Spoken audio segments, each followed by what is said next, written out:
My name is Adam Szetela. I have a PhD in English from Cornell University, and before that, I was a visiting fellow in the program on the study of capitalism at Harvard University.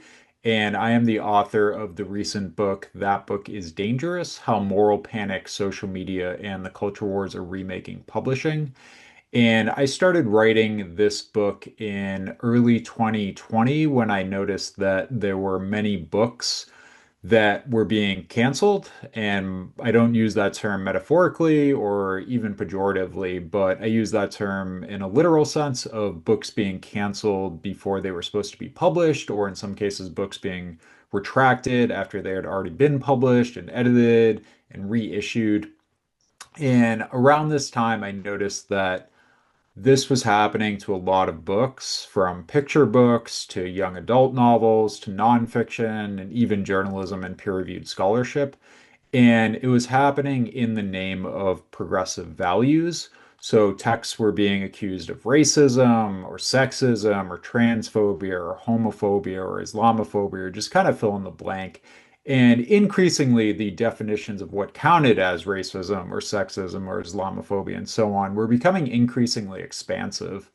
And at this time, I basically had the question of, if I know about these book cancellations as someone who does not work in publishing, then surely this has to be shaping things behind closed doors in terms of things like acquisition practices, editing policies, how books are marketed to the public, and so on. So I spent a few years interviewing people in all corners of publishing. So people who are presidents and vice presidents at the biggest publishers in the world, the big five, places like Penguin Random House and Simon and Schuster and HarperCollins, the people who are editors, the people who work on the marketing side. I've interviewed directors of public library systems who have to make decisions about what books to acquire.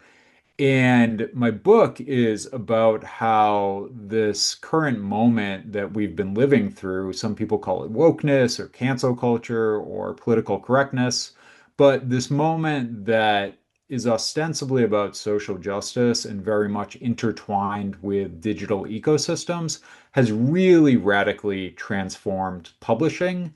And my book is an expose of that.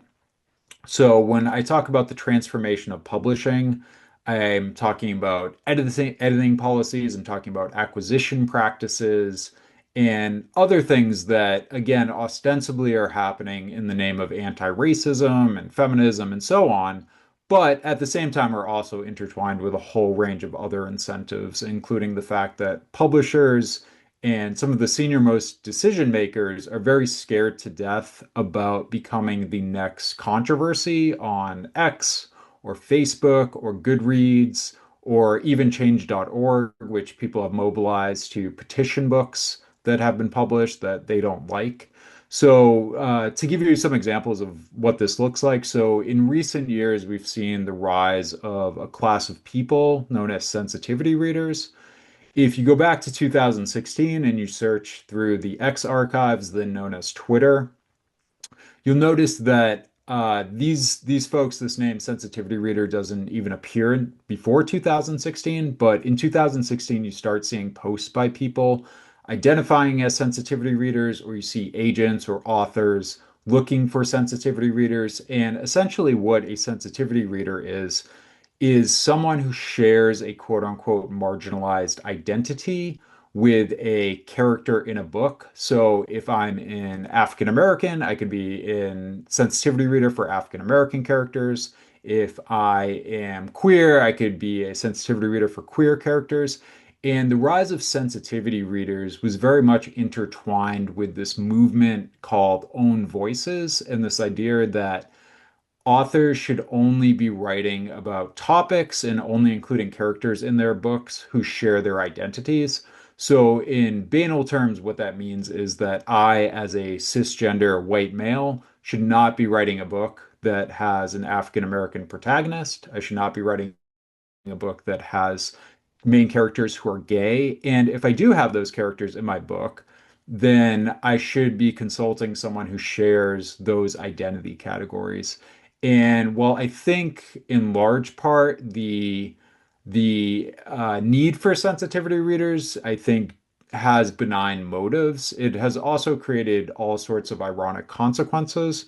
So, for example, one of the things that sensitivity readers have very much normalized in publishing is this idea that someone could speak on behalf of the quote unquote African American community, or someone could quote unquote speak on behalf of the gay community or the LGBTQ plus community. And as we all know, we would never treat white people like that, right? We understand that just because I'm a white man, I couldn't possibly speak for all white men in this country. But there's been this homogenizing effect on people from marginalized identities where we now have all sorts of racial spokespeople of sexual identities. And it has sort of institutionalized a kind of race reductionism, a kind of sexuality reductionism in publishing that is affecting how books are edited and what sorts of books are being acquired and so on. And this, again, all stems from the fact that there have been so many controversies of writers being accused of writing outside their own identities, of quote unquote getting it wrong, that this whole new army of people is being hired to edit books. And some of these people are paid very well. They're hired by publishers, they're hired by agents. Some agents won't even look at a manuscript until it's been vetted by sensitivity readers.